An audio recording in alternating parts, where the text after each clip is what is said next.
Tell them to drop anything they can find, anything that makes a noise. You know, Vince once told me of a run he made over New Guinea with half-empty pop bottles. What? Yeah, they burst on impact, make a hell of an explosion. Good. Now don't tell me they don't have seltzer in Tel Aviv. HMS, payback bouquet. They think we're crazy. Good. Right, now we're going to split into two columns and attack from opposite directions. Mickey, Huh? I've never faced tanks before, neither have my men. David, that's all right. The Egyptians have never faced seltzer.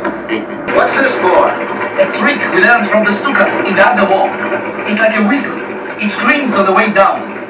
That's great, I make tours. I did a lot of research, obviously, about the War of Independence, and I had a technical advisor who was Colonel Gershon Rivlin, R-I-V-L-I-N, who was the official historian of the Israeli army. And he gave me many stories, and I used a lot of them, and one of the stories was the fact that they actually did, since at the beginning of the war, they really didn't have any aerial bombs of any sort.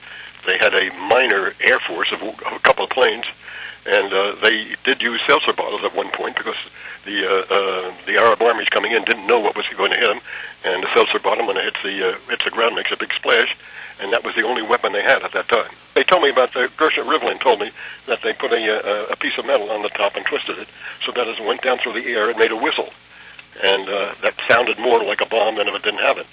So it would whistle on the way down, explode when it hit. And supposedly the Arab armies had never seen seltzer before, so it was used as an attack weapon. I really don't know how many times it might have been used. Obviously, it couldn't be used many times because it would become obvious after a while. But I know they did use it in one attack, and it made it legitimate for me to incorporate it in the film. You know, basically it was just a reflection of how little they had when they began that war.